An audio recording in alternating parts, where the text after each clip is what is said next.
तरीका लग रहा है कि भाई पैसेज को पढ़ो, पढ़कर समझ लो जो पूछा गया है, ठीक है, पढ़कर समझ लो जो आपने पढ़ा है, और उसके बाद में जो क्वेश्चंस हैं उन क्वेश्चंस को पढ़कर दिए गए ऑप्शंस में से जो ऑप्शन आंसर उसको टिक मार दो, यही करना होता है। लेकिन फिर भी हमें पता है ये परेशान करता है। ठीक।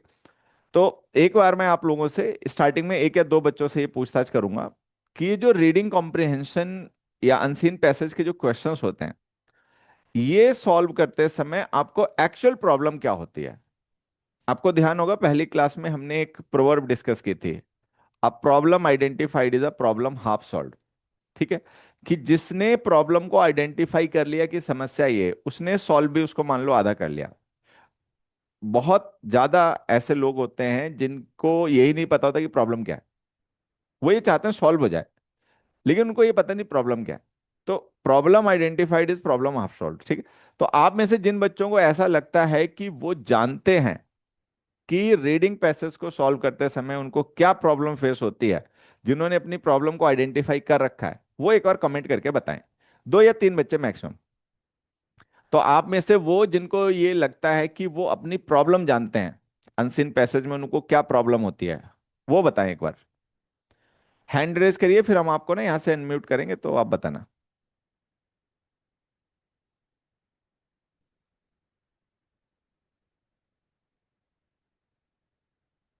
देखना दीपक, जिन्होंने हैंड रेज कर रखा हो। रिंकेश, हाँ चलो पहले इसके ऊपर भाई को। रिंकेश जी, आप खुद को अनम्यूट करके बताइए। Hello sir. जी। आवाज आ रही है? हेलो। हेलो। जी रिंकेश जी, आवाज आ रही है। मैं बोल रहा था सर कि मैं अभी कर रहा था तो जो वो अनसीन पैसेज में ना लिटरल मीनिंग नहीं समझ में आते हैं। मीनिंग समझने में डेफिनेट दिक्कत मीन। होती है। और सर उसमें जो वो रहता है ना, अलग अलग जो क्या बोलते हैं इडियम्स और फ्रेजेस रहते हैं, उसमें हम्म। लगता है कि ये इसका एक्चुअल मीनिंग ये है लेकिन उससे डिफरेंट रहता है। उसमें ज्यादा दिक्कत होती है। चलो और ठीक सर है। कल के क्लास के मतलब उसमें दिक्कत हुआ था 69 क्वेश्चन। कल की क्लास में 69 नंबर क्वेश्चन में दिक्कत हुआ था। वो क्वेश्चंस आज हम लेकर नहीं आए, अब जब डाउट क्लास रखेंगे तब उसको डिस्कस करेंगे। तब कल क्यों नहीं पूछा? कल सर मैं लाइब्रेरी से चला गया था, फिर हाँ छत तो पे जाके ठीक है, जब फिर पॉज मौज करके मौज लो। पॉज करके सॉल्व किया था। उसको डिस्कस कर लेंगे बाद में, आज मैं वो क्वेश्चंस लेकर भी नहीं आया, और अभी आज हम मतलब अपना पटरी भी चेंज नहीं करनी है। आज हम जहां निकले आज वहीं जाएंगे। ठीक है, तो रिंकेश जी आपने सही बताया, ये वास्तव में एक बड़ी प्रॉब्लम होती है। इसके अलावा किसी और को लगता है? एक ये हैंड रेज कर रखा है बच्चे ने, क्या नाम है, छवि। रिंकेश जी के नीचे है ना, हैंड रेज कर रखा है छवि। छवि जी, खुद को अनम्यूट करके बताइए कि अनसीन पैसेज सॉल्व करते समय आपको क्या प्रॉब्लम होती है, आपने क्या प्रॉब्लम आइडेंटिफाई किया? सर आवाज आ रही है। जी बताइए, आवाज आ रही है। सर जो मेरे हिसाब से है कि क्वेश्चन को समझना, कि क्वेश्चन में से कौन से चार ऑप्शन होंगे उसमें से एक कौन सा सिलेक्ट होगा वो मेन। पैसेज तो समझ आ जाता है बट क्वेश्चन मांगता क्या है और उसमें से पॉइंट हमें कौन सा लेना है, ऑप्शन पै- कौन सा करेक्ट है। अच्छा, पैसेज आपको समझ में आ जाते हैं, क्वेश्चंस कंफ्यूज करते हैं, ये कह रहे हैं आप? जी जी। ठीक है छवि जी। चलिए, तो ठीक है, अभी तो मैं प्रॉब्लम ही आपसे पूछ रहा हूँ, सोल्यूशन तो अभी डिस्कस करेंगे। और एक बच्चा ये अवनीश, इसको करना अवनीश। अवनीश जी, अपने को अनम्यूट करके बताइए।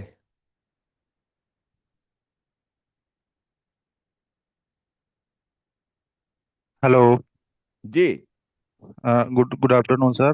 गुड आफ्टरनून जी। सर मीनिंग समझने में दिक्कत आती है उसमें। मीनिंग समझने में दिक्कत कंप्रीहेंशन। आती है, ठीक है। जी। और इसमें जैसे सिलेक्शन ऑफ डेटा होता है उसमें रिलेवेंट डेटा वो नहीं निकाल पाता हूँ मैं। हम्म। नहीं। ठीक है, चलो अच्छी बात है अवनीश जी, ये प्रॉब्लम वास्तव में होती है बच्चों को। एक किसी और और बच्चे सर से ये पूछना। मेरा हाँ। सर मेरा चैट डिसेबल हो गया है, पता नहीं क्यों। क्या हो गया? चैट चैट डिसेबल्ड हो गया है। चैट डिसेबल्ड हो चैट गया नहीं अभी, कर उसकी पा रहा। अभी अभी अभी जरूरत नहीं है, जब जरूरत होगी तो उसको इनेबल कर देंगे, ठीक है। अननेसेसरी ठीक है डिस्ट्रैक्शन सर। होता है, तो जब जरूरत होगा तब इनेबल कर देंगे, ठीक है। Okay okay sir okay. एक डाउट और ले लेते हैं इनके साइड में ना, वीएम नाम ये, वीएम, हाँ, आपका नाम तो ये नहीं होगा, शॉर्टकट में लिख रखा है। अपने को अनम्यूट करिए और बताइए जी, क्या नाम है आपका, किस एग्जाम की तैयारी कर रहे हो, किस सिटी से बोल रहे हो?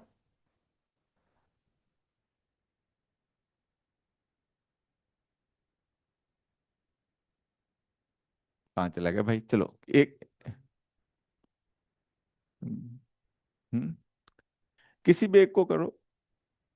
शिवम जी, अपने को अनम्यूट करके आप बताइए क्या कहना चाह रहे हेलो। हैं। हेलो सर, नमस्ते। नमस्ते जी।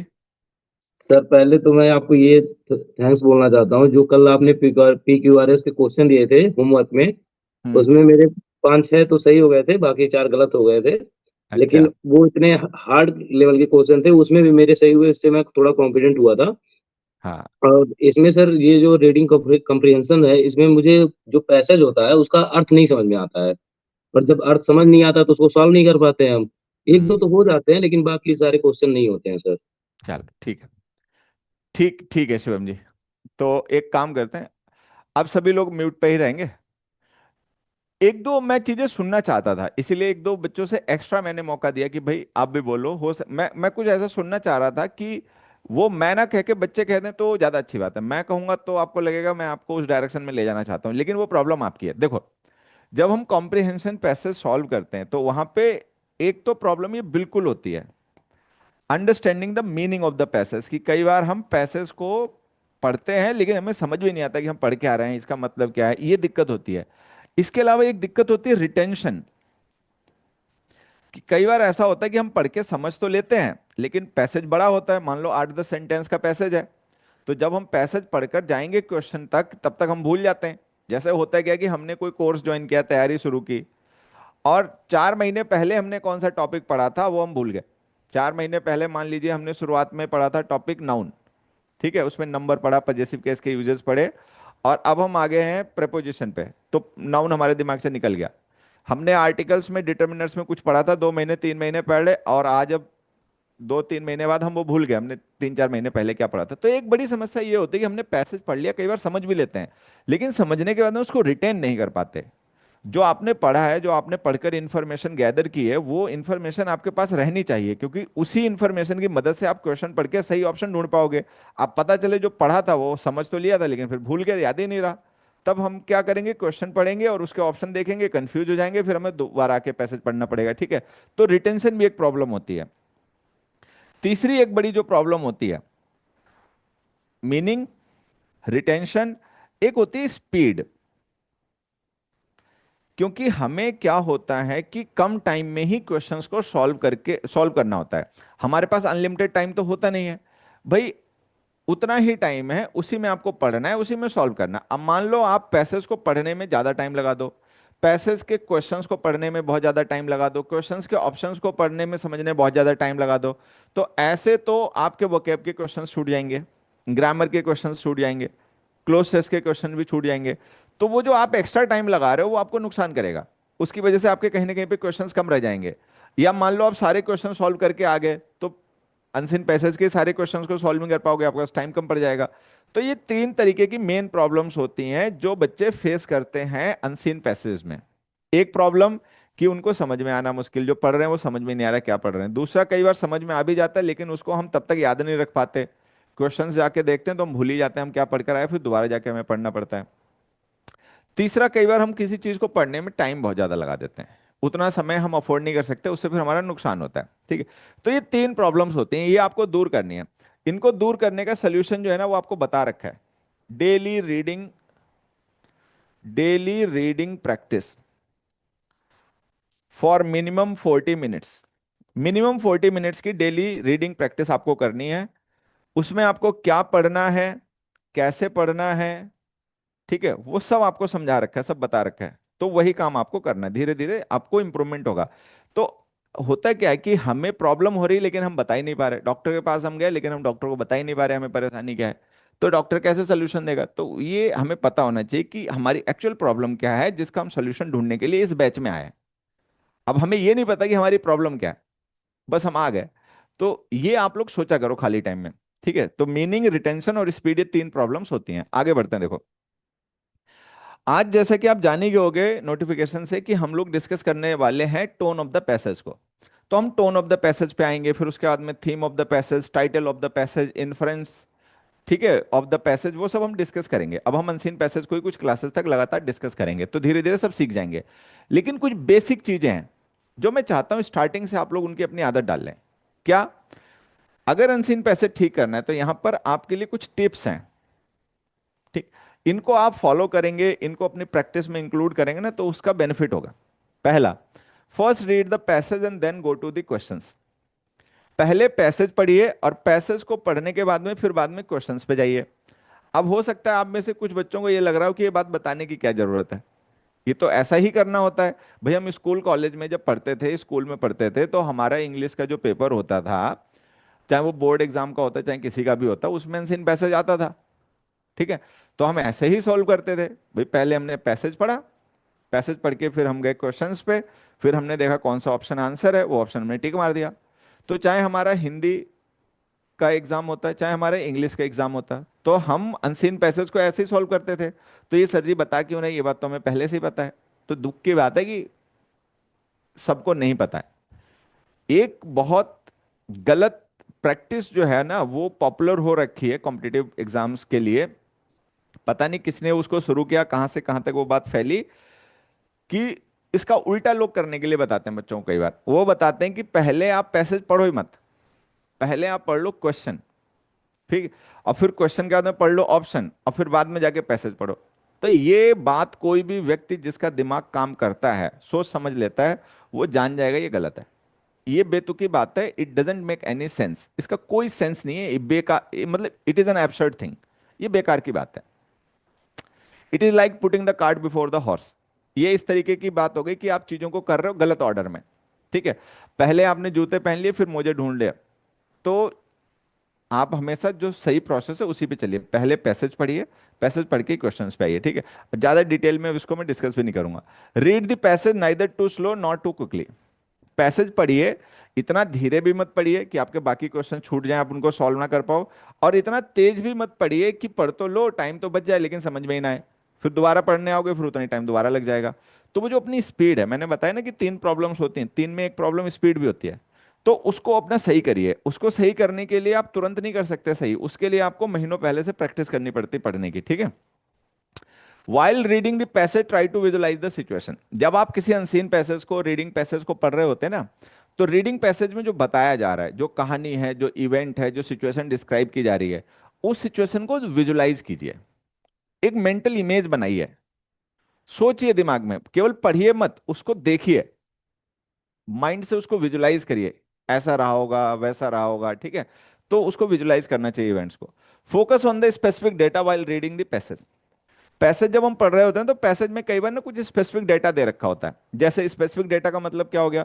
स्पेसिफिक डेटा का मतलब बच्चे ये हो गया कि मान लो जब आप पैसेज पढ़ रहे हो तो उस पैसेज में कोई डेफिनेशन दे रखी है, ठीक है, कोई नेम्स दे रखे हैं, कोई नंबर्स दे रखी हैं, कोई परसेंटेज दे रखे हैं, ठीक है, कोई रेशियो दे रखा है, कोई ईयर वगैरह मेंशन कर रखा है, एटसेट्रा। तो उन पे स्पेशल फोकस रखिए क्योंकि उन पे बेस्ड क्वेश्चंस लगभग लगभग आते ही हैं। तो जो स्पेसिफिक डेटा दिया गया होता है पैसेज में, चाहे वो कोई नंबर हो सकता है, कोई अमाउंट हो सकता है, कोई परसेंटेज हो सकता है, कोई ईयर हो सकता है, कोई रेशियो हो सकता है, ठीक है, उसको फोकस करना है, उस पर ध्यान रखना है।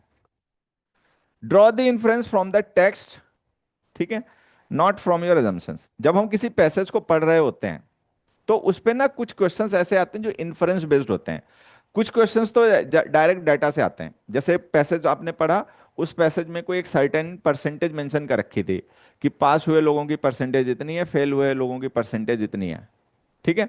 बाद में आपसे क्वेश्चन पूछ दिया गया कि भाई फेल हुए लोगों की परसेंटेज क्या है, तो वो पैसेज में बता ही रखा है, आपने सीधे वहां पढ़ा था, आपको ध्यान है, आपने आंसर टिक मार दिया। तो कुछ क्वेश्चंस तो ऐसे होते हैं रीडिंग पैसेज के जो कि सीधे पैसेज में उनके आंसर लिखे होते हैं, लेकिन सारे क्वेश्चंस ऐसे नहीं होते। कुछ क्वेश्चंस ऐसे होते हैं उनका आंसर पैसेज में नहीं दिया होता है, लेकिन जब आप पैसेज को समझ लेते हो तो आप अपने आप निकाल लेते हो, उसको इन्फर कर लेते हो। इन्फर करने का मतलब होता है कंक्लूड करना, डिसाइफर करना। तो ऐसे क्वेश्चंस जो इन्फ्रेंस पर बेस्ड होते हैं, जो आपको निष्कर्ष निकालकर मतलब आंसर पता चलता है, सीधा नहीं दिया होता है पैसेज में, तो वहां पर एक बार बच्चे कई बार गलती क्या करते हैं कि वो अपने पॉइंट ऑफ व्यू से निष्कर्ष निकालते हैं, जबकि आपको ऑब्जेक्टिव होकर जो पैसेज में बताया गया है सही गलत, जिसको सही बताया गया है जिसको गलत बताया गया आपको वो मानना है। ठीक है। अपना जो हमारा अपना जो एक ओपिनियन होता है किसी चीज को सही गलत देखने का, अपना जो जजमेंट होता है ना, वो वहां पे आपके नंबर ले जाएगा। पैसेज पढ़ो, पैसेज में जो टोन है, पैसेज का जो मतलब ओपिनियन है, उसको ही अपना ओपिनियन बना के आंसर देना चाहिए। अपनी खुद की समझ जो होती है, अपने खुद के जजमेंट के बेसिस पर इन्फ्रेंस नहीं लेना चाहिए, निष्कर्ष नहीं निकालना चाहिए, वो आंसर्स गलत हो जाते हैं, उनके नंबर नहीं मिलते। ठीक है। तो ये 4-5 पॉइंट हैं, इनका आप हमेशा ध्यान रखोगे रीडिंग कॉम्प्रिहेंशन के क्वेश्चंस को सॉल्व करते समय, रीडिंग पैसेजेस के लिए। ठीक है। चलिए अब हम शुरू करते हैं। टोन ऑफ द पैसेज को आज हम लोग डिस्कस करने वाले हैं। आ, आप में से किसी को अगर पता हो कि टोन ऑफ द पैसेज क्या होता है, जैसे मैं आपसे पूछूं भाई what is tone of the passage, तो आप क्या बताओगे? एक और कमेंट करके बताइए।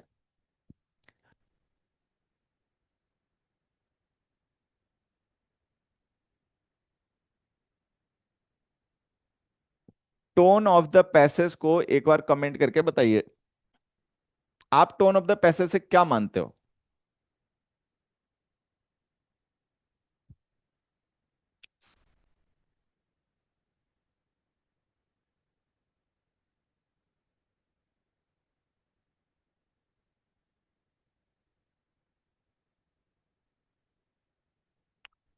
लाइब्रेरी में हो, अच्छी बात है, आपको बोलना नहीं है, आप केवल टाइप करो।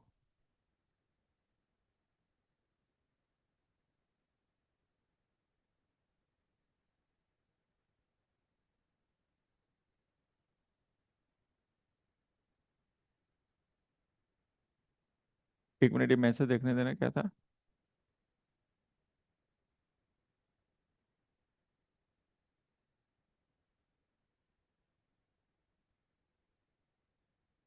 मैं मुद्दा जो पैसेज में है कि टॉपिक से रिलेटेड है, मेन मुद्दा। अच्छा, मेन मुद्दा, ठीक है। मैंने सोचा आप कह रहे हो मैं मुद्दा। ठीक है, मेन मुद्दा जो पैसेज में है कि टॉपिक से रिलेटेड है, वेरी गुड। और बताओ भाई,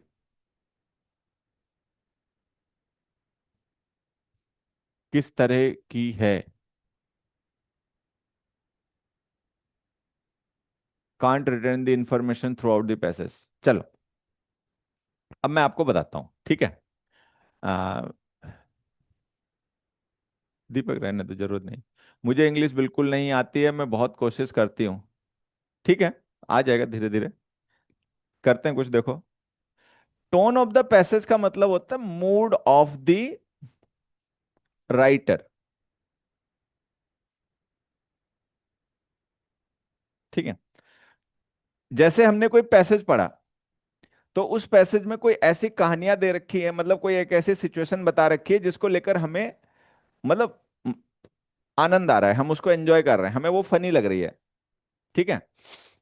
लेकिन जो स्पीकर है वो उसको क्रिटिसाइज कर रहा है, स्पीकर के हिसाब से वो गलत है।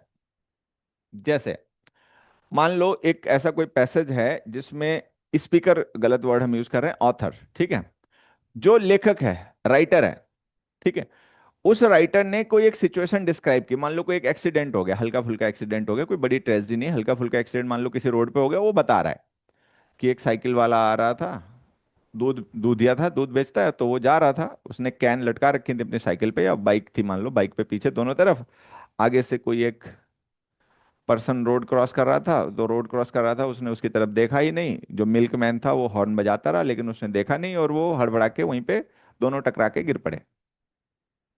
ठीक है। तो अब हमने पढ़ा एज ए रीडर, तो हमें ये फनी इवेंट लगा। ठीक है, हमें लगा मजाकिया। ठीक, कि कंफ्यूजन की वजह से कुछ ऐसी सिचुएशन क्रिएट हो गई जो हमें फनी लग रही है।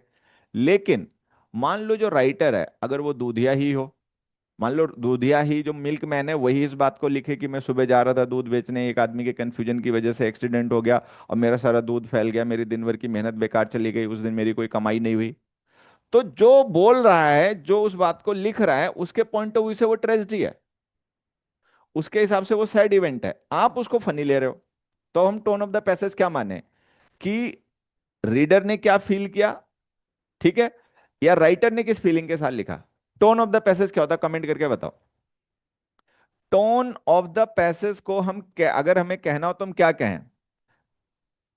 How the reader feels, reader कैसा फील करता है पढ़कर किसी चीज को, हाउ डज, ठीक है, मतलब फीलिंग ऑफ द रीडर या feelings of the writer. Tone of the passage क्या, ये क्लियर करना बहुत जरूरी चीज है।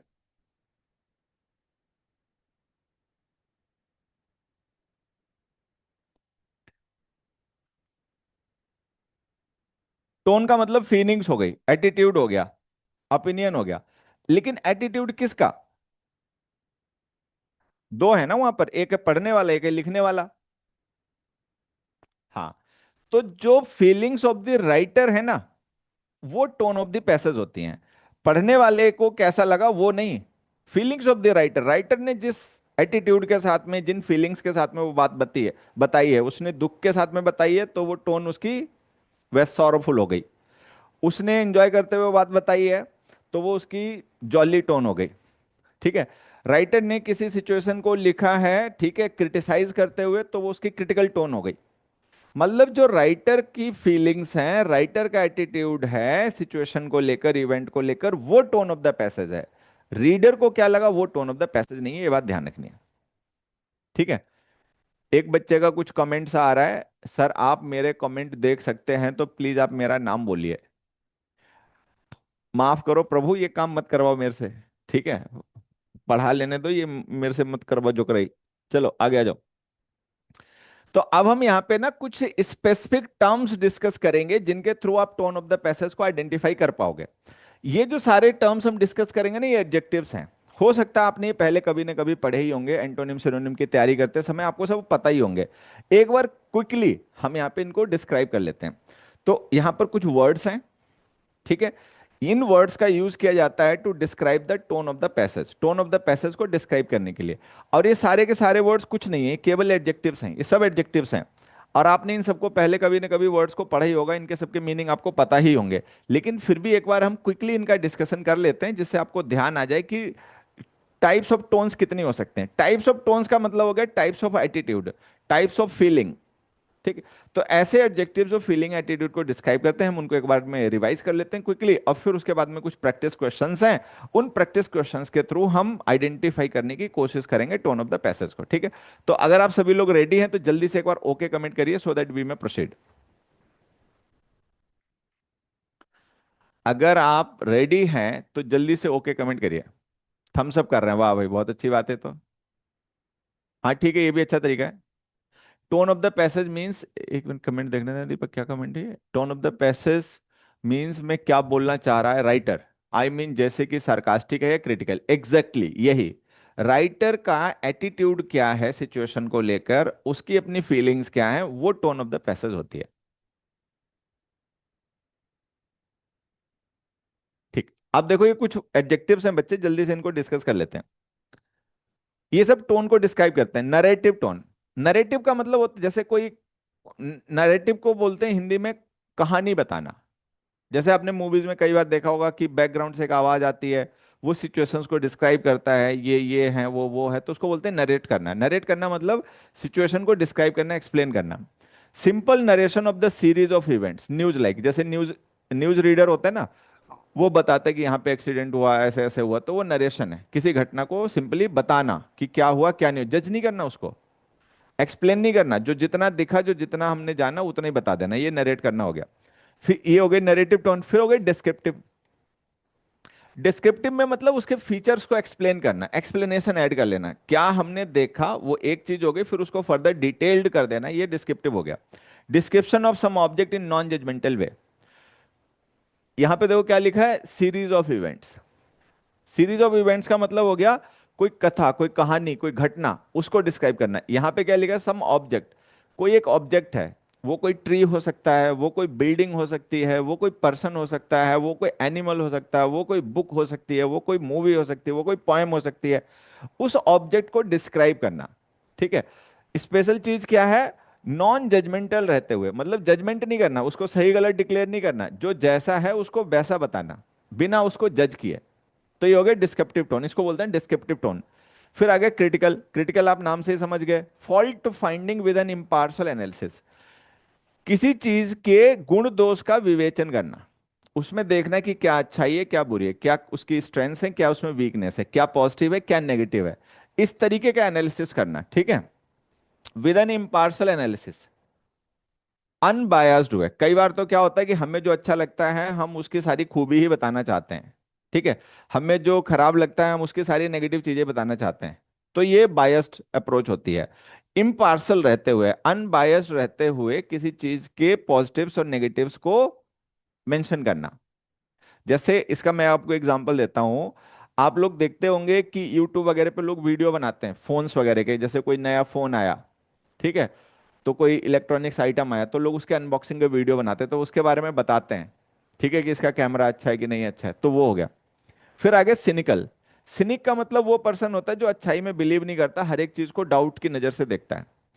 स्कॉर्नफुल ऑफ द मोटिव्स और virtues of others, sceptical person, एक ऐसा व्यक्ति, सिनिक वर्ड जो होता है ना आपका एंटोनिम सिनोनिम के अलावा वन वर्ड सब्स्टिट्यूशन में भी आता है, कोई ऐसा पर्सन जो हमेशा डाउट करता है, जो अच्छाई में बिलीव नहीं करता, जो ये मानता है कि कोई भी व्यक्ति बिना मतलब कोई अच्छा काम करेगा ही नहीं, अगर कोई अच्छा काम कर रहा है, किसी की मदद कर रहा है, कोई भला काम कर रहा है, तो इसका मतलब उसके पीछे जरूर उसका अपना कोई मोटिव है हिडन जिसके लिए वो कर रहा है, तो ऐसे लोगों को बोलते हैं सिनिक। तो ऐसी जो अप्रोच होती है, ऐसा जो एटीट्यूड होता है उसको बोलते हैं सिनिकल, ठीक है बच्चे।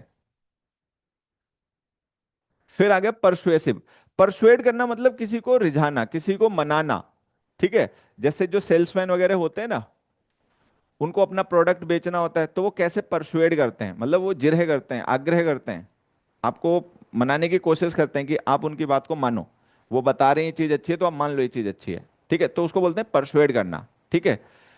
Influencing to believe something through reasoning, मतलब तर्क के द्वारा किसी को मनाने का प्रयास करना, किसी की बिलीफ को इन्फ्लुएंस करने की कोशिश करना कि वो वही मान ले जो आप बता रहे हो, इसको बोलते हैं persuasive tone.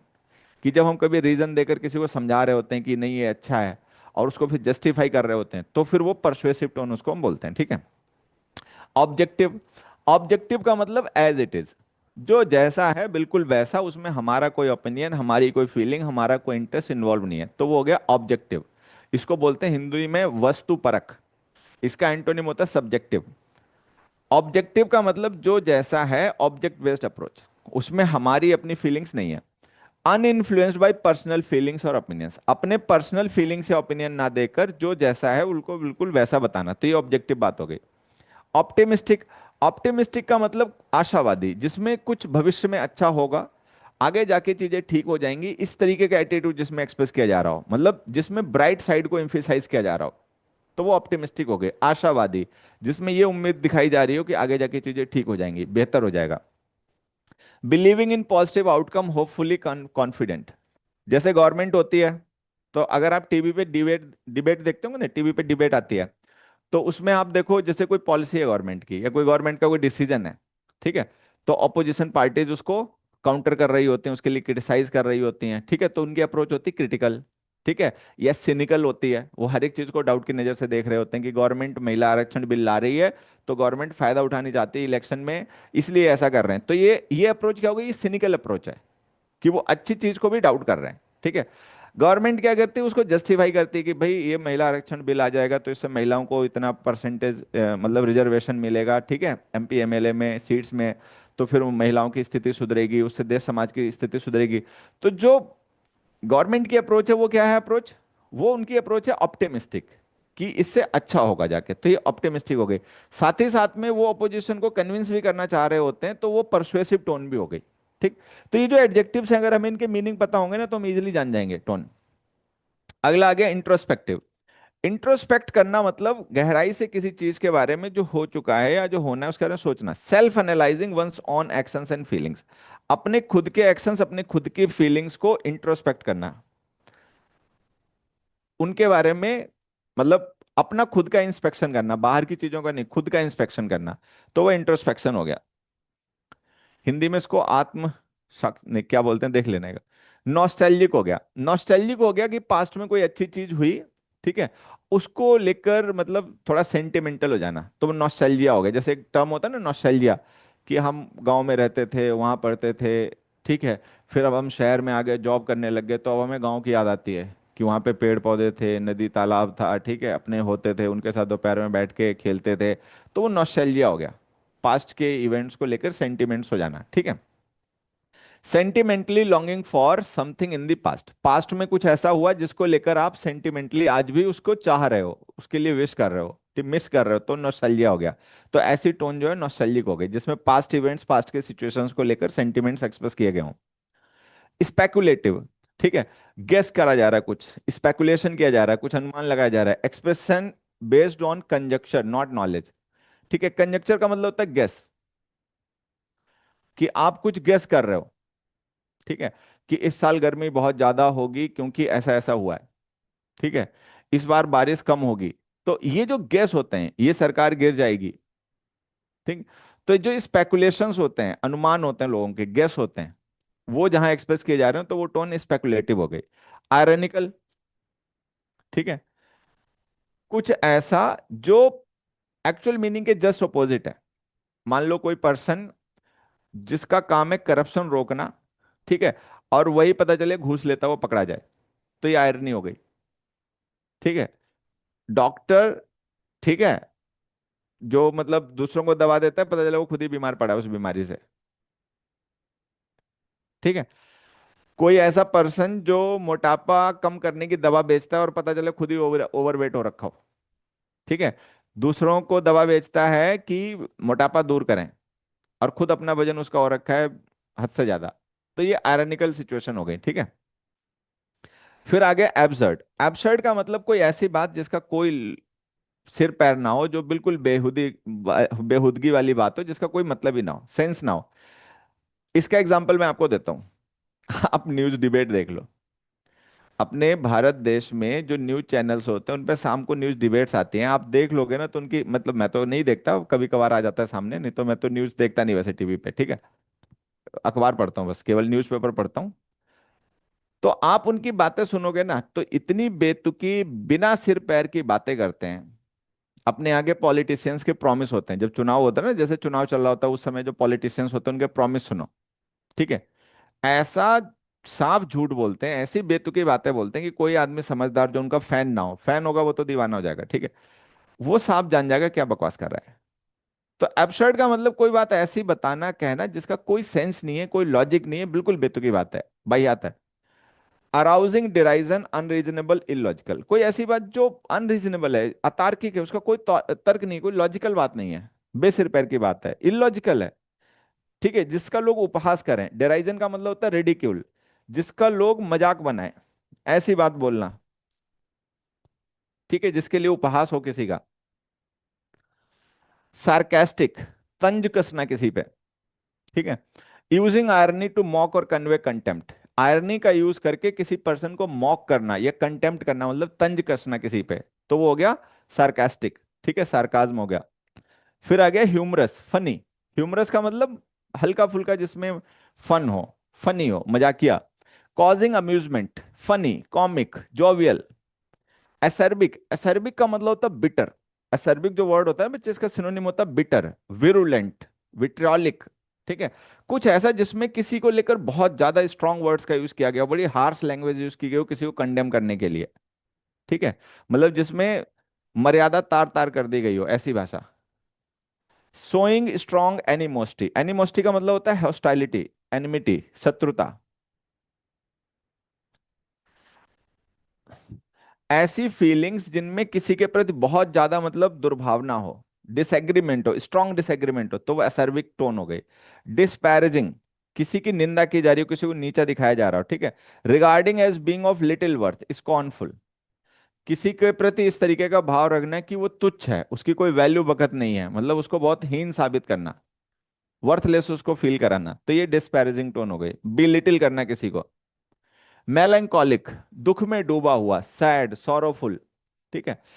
Expressing pensive and sadness, depressing, एक ऐसी टोन, एक ऐसा एटीट्यूड, ऐसी फीलिंग्स जो जो डिप्रेसिंग हो, जैसे कोई पर्सन नहीं सुसाइड करने वाला है, तो उसको दुनिया में कुछ अच्छा नहीं दिख रहा, उसको सब खराब लग रहा है, कोई भी चीज उसको ये नहीं लग रहा कि उसके लिए वैल्यू रखती है, हर एक चीज से वो दुखी हो रखा है, खिन्न हो रखा है, तो उसकी जो स्टेट होती है ना, वो होती है मेलंकोलिक।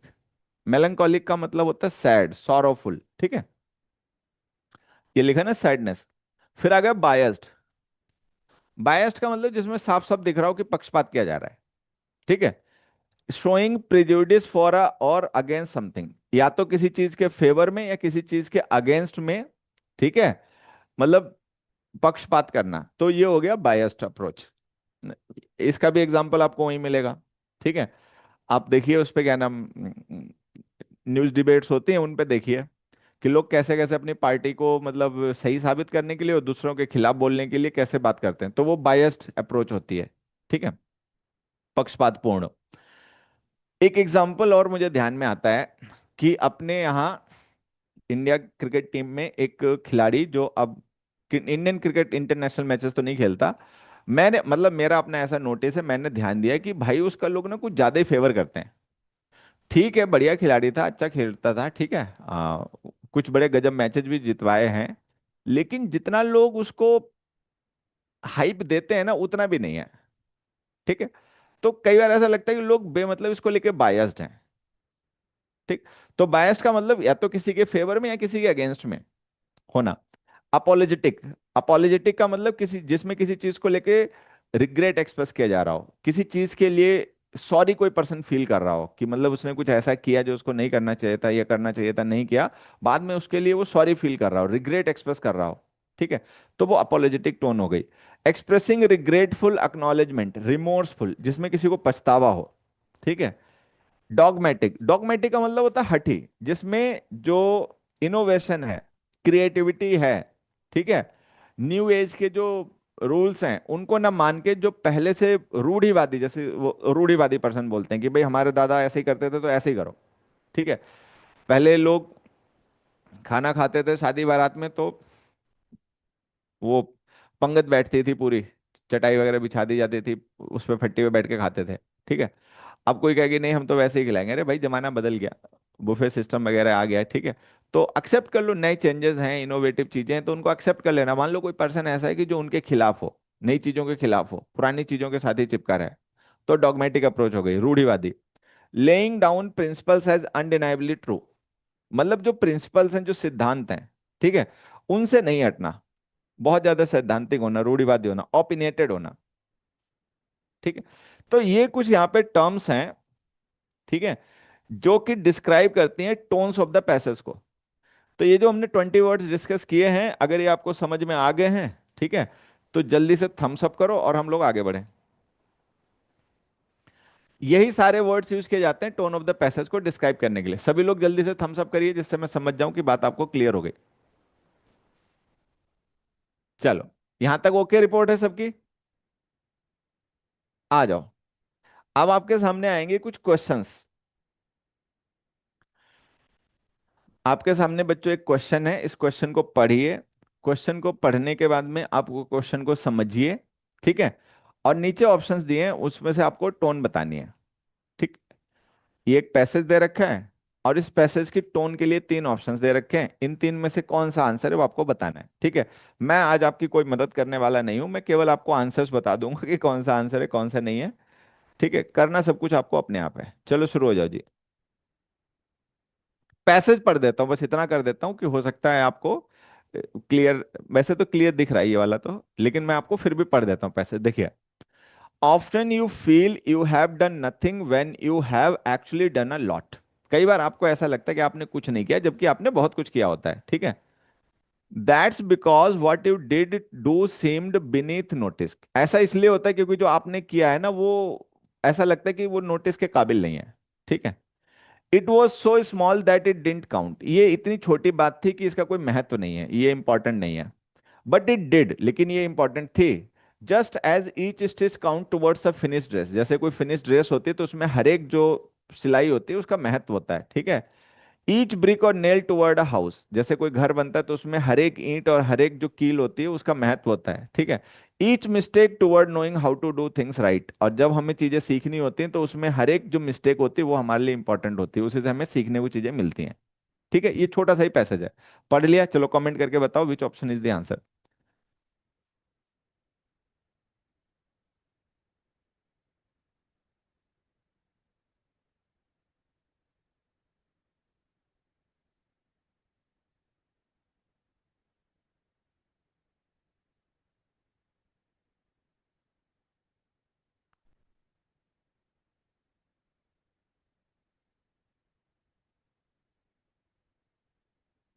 पढ़ लिया है तो सभी लोग कमेंट करके आंसर बताइए।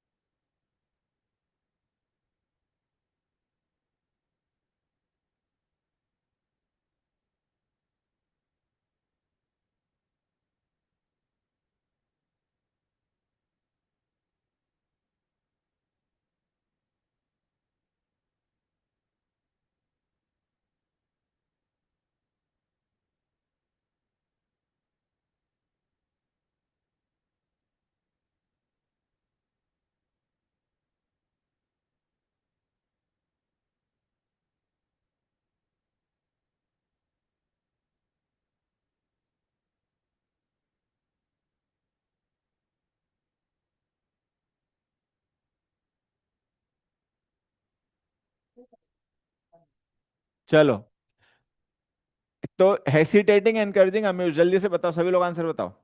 चलो, अब देखो हेसिटेटिंग का मतलब होता है जिसमें कोई संकोच हो, जैसे कोई पर्सन कोई बात लिख बोल रहा है ना, लेकिन उसको लेकर कॉन्फिडेंट नहीं है।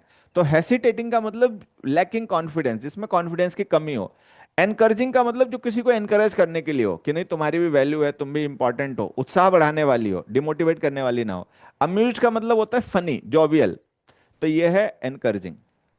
इसमें एनकरेज किया जा रहा है, उत्साह बढ़ाया जा रहा है, ठीक है, कि जो भी तुम काम करते हो, भले ही वो कितना भी तुम्हें छोटा लगे, उसका अपना एक महत्व है, वो इंपॉर्टेंट है, तो डिमोटिवेट होने की जरूरत नहीं है, ठीक है। तो इसकी टोन हो गई एनकरेजिंग। अगला पढ़ो।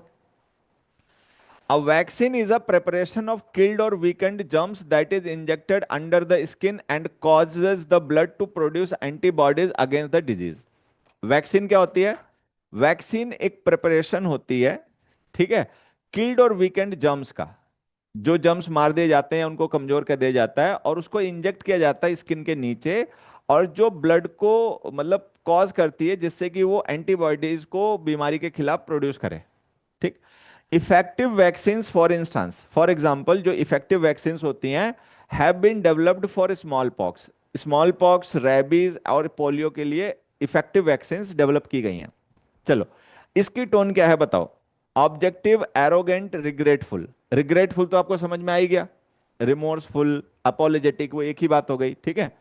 एरोगेंट का मतलब जिसमें कोई पर्सन बहुत ईगो शो कर रहा हो अपना, मतलब अपने बारे में ज्यादा फोकस कर रहा हो।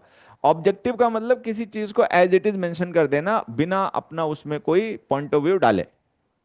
तो ये कौन सी टोन हो गई बच्चे? ऑब्जेक्टिव। ऑब्जेक्टिव का मतलब सिंपल फैक्ट्स को स्टेट करना, उनको जज नहीं करना, अपना ओपिनियन नहीं देना, ठीक है। तो वो ऑब्जेक्टिव टोन हो गए। अगला पढ़िए।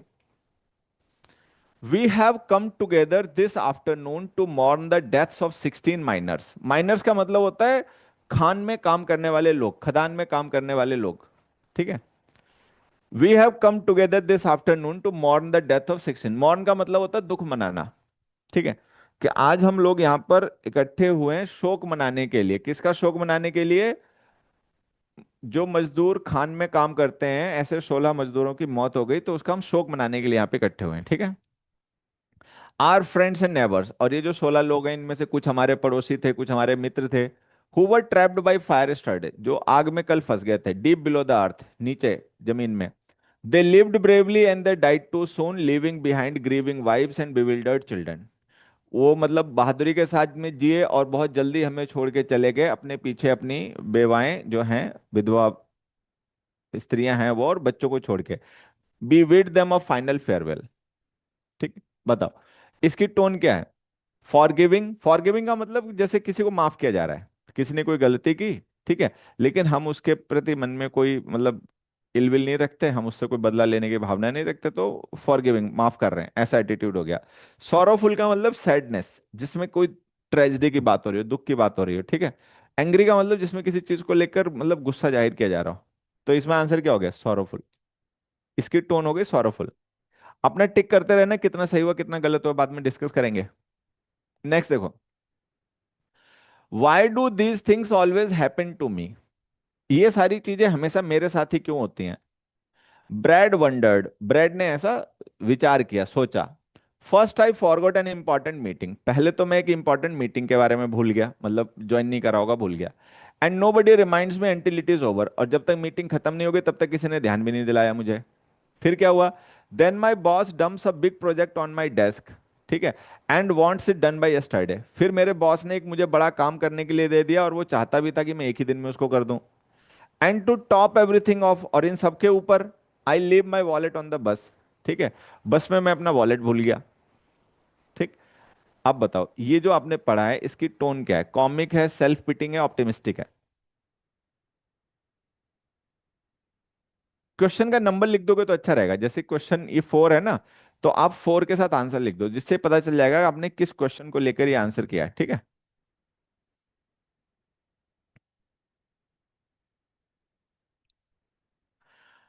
अब देखो इसको अगर हम अपने पॉइंट ऑफ व्यू से देखें, ठीक है, तब तो ये है कॉमिक।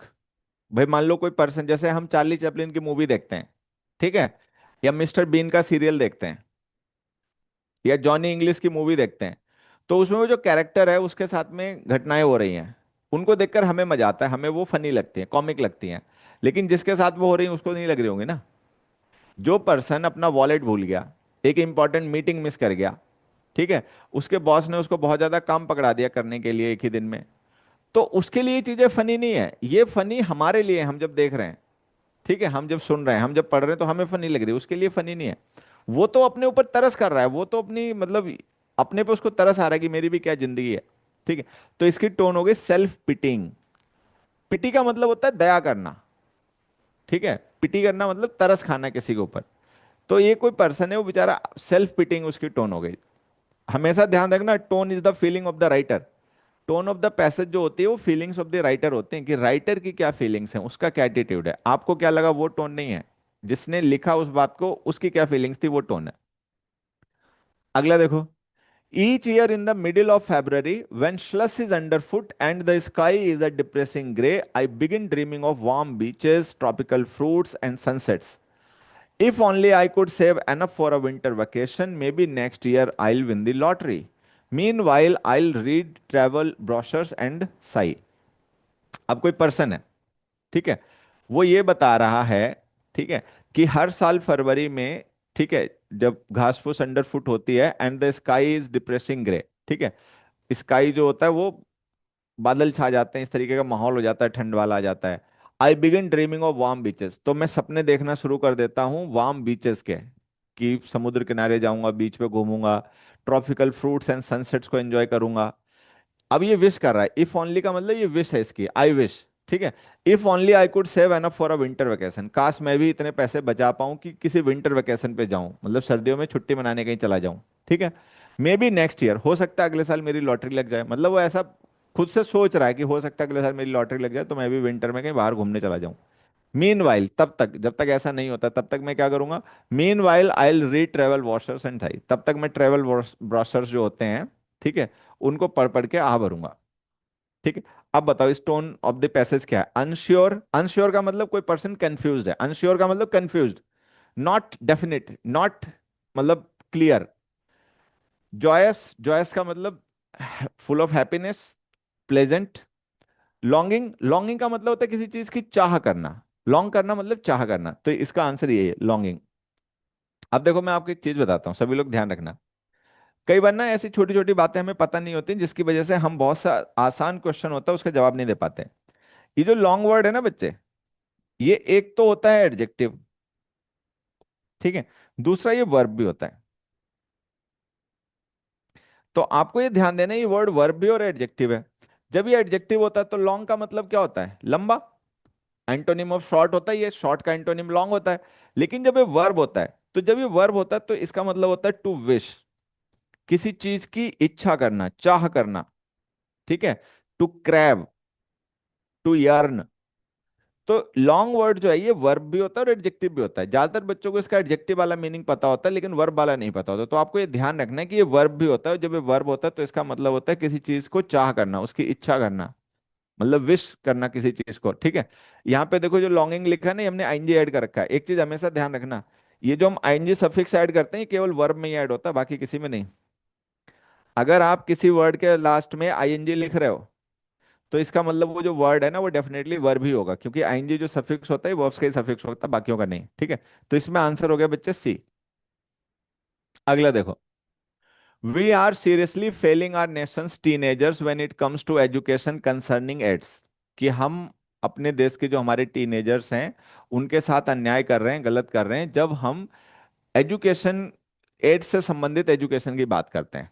ठीक है, somehow we must convince them, हमें कैसे ना कैसे उनको कन्विंस करना चाहिए विदाउट डिले, बिना देर किए, that this terrible illness can happen to them, कि ये खतरनाक भयंकर बीमारी उनको भी हो सकती है। Not just to isolated groups in big cities, ऐसा नहीं कि केवल जो आइसोलेटेड ग्रुप्स हैं बड़े शहरों में उन्हीं को होगी। Let's give them the information they need to protect themselves, हम उनको वो जानकारी दें जिससे कि अपनी सुरक्षा कर सकते हैं, before it is too late, इससे पहले कि बहुत देर हो जाए। बताओ, क्वेश्चन के साथ में ऑप्शन लिखा करो, क्वेश्चन नंबर जरूर लिखा करो बच्चे, जिससे ये पता चल पाए कि जो आप आंसर दे रहे हो वो आंसर किस क्वेश्चन का है। जैसे क्वेश्चन नंबर 6 है तो आप 6 के साथ में लिखो कौन सा ऑप्शन आपको आंसर लग रहा है।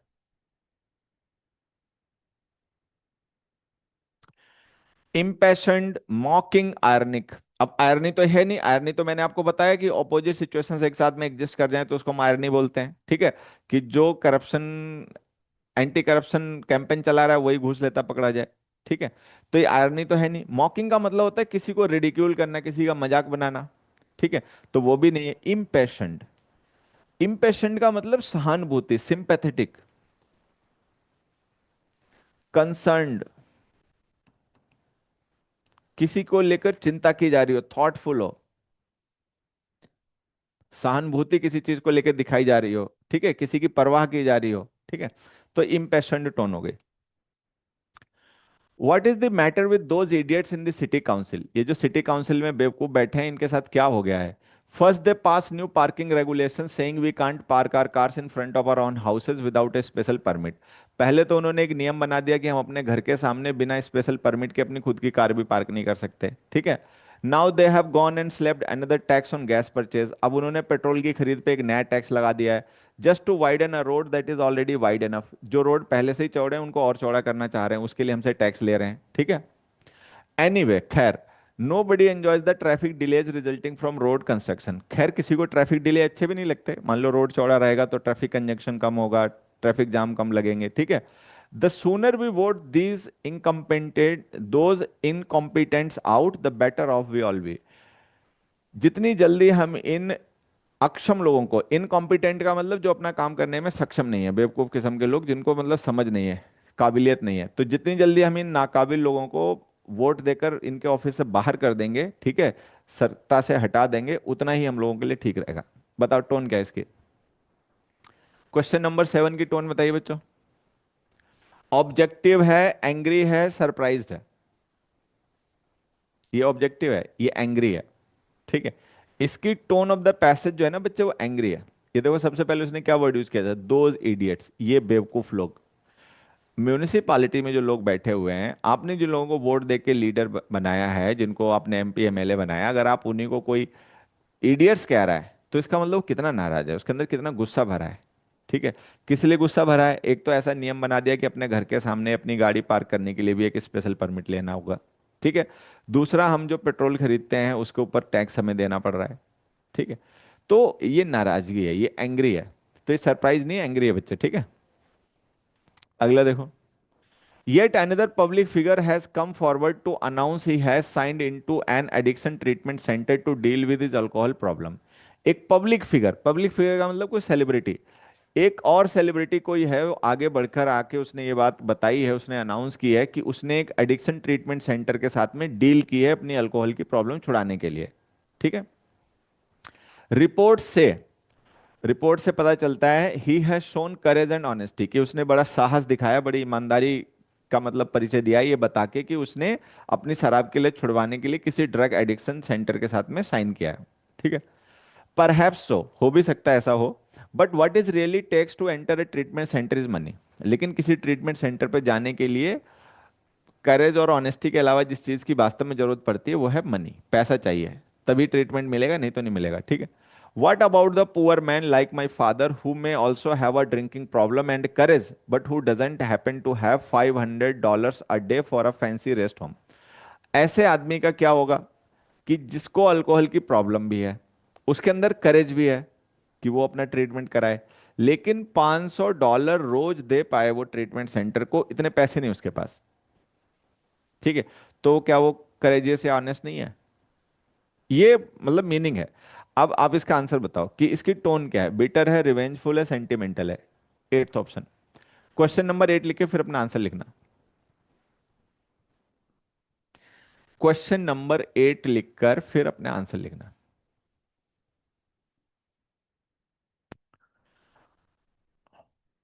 अब यहां पर क्या है, ऑप्शन दे रखे हैं, बिटर, रिवेंजफुल, सेंटिमेंटल। रिवेंजफुल का मतलब जिसमें किसी से बदला लेने का मतलब एक्सप्रेशन हो, इस तरीके का एटीट्यूड हो कि कोई बदला लेना चाहता है किसी से। ठीक है। बिटर का मतलब होता है कड़वाहट भर, किसी से दुश्मनी दिखाई जा रही हो, एनिमोसिटी एक्सप्रेस की जा रही हो, हॉस्टाइलिटी एक्सप्रेस की जा रही हो। ठीक है, ऐसा भी नहीं है। यह है सेंटिमेंटल, कि कोई पर्सन है वो सेंटिमेंटल होके उन लोगों की चिंता कर रहा है जिनको अल्कोहल प्रॉब्लम है। वो अल्कोहल प्रॉब्लम अपनी छोड़ना चाहते हैं, लेकिन उनके पास पैसा नहीं है कि वो अपना ट्रीटमेंट करवा पाए। तो ये सिंपथी का सेंस है इसमें, इसमें चिंता की जा रही है किसी की। तो ये सेंटिमेंटल अप्रोच है, तो इसकी टोन हो गई बच्चे sentimental.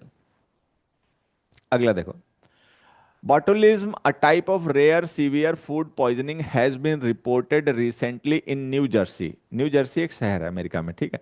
It is believed that the victim, who is in critical condition at a local hospital, was stricken after eating from a jar of incorrectly preserved homegrown green beans from last summer's garden. It has been 10 years since the last instance of botulism poisoning was reported in the state. तो जो botulism poisoning है उसको लेकर यहाँ पे बताया जा रहा है कि इस तरीके का एक मरीज सामने आया है, और 10 साल बाद इस तरीके का कोई मरीज है, कोई घटना है फिर से सामने आई है बॉटुलिज्म की। ठीक है। और ये उसको इसलिए हुई क्योंकि उसने गलत तरीके से जो घर पे बनाया गया मतलब अचार था वो उसने खाया। ठीक है। बताओ। लाइट हार्टेड, लाइट हार्टेड का मतलब फनी जोवियल, लाइट हार्टेड का मतलब होता है मजाकिया, जिसमें कोई सीरियस बात ना बताई जा रही हो। ठीक है, कोई सीरियस कंसर्न, सीरियस टॉपिक ना हो। सीरियस का मतलब गंभीर बात की जा रही हो, कोई मतलब ऐसी बातचीत की जा रही हो जो बहुत इंपॉर्टेंट है, ध्यान देने वाली है। ठीक है, किसी खतरे वतरे की बात हो रही हो, सीरियस हो गया। ट्रेजिक, ट्रेजिक का मतलब दुखद, जिसमें कोई ट्रेजिडी हो गई हो, कोई डेथ हो गई हो, कोई एक्सीडेंट हो गया हो, कहीं पे वॉर हो गई हो, तो वो ट्रेजिक होता है। ट्रेजिक का मतलब जिसमें ट्रेजिडी हो गई है। ठीक है। सीरियस का मतलब कोई चीज ऐसी जो मतलब बड़ी इंपॉर्टेंट, ध्यान देने वाली नहीं, ध्यान देने से गड़बड़ हो सकती है। बताओ। तो इसकी टोन है सीरियस। ट्रेजिडी तो है ही नहीं, अभी ऐसी कोई डेथ वगैरह तो नहीं हुई ना किसी की, कुछ ट्रेजिक तो हुआ नहीं है। सीरियसली कोई पर्सन बीमार पड़ गया, हॉस्पिटल में भर्ती है, ठीक है, उसका इलाज चल रहा है। तो ये जो इसकी टोन है वो सीरियस टोन है। ठीक है, तो सही आंसर है बी। अगला देखो,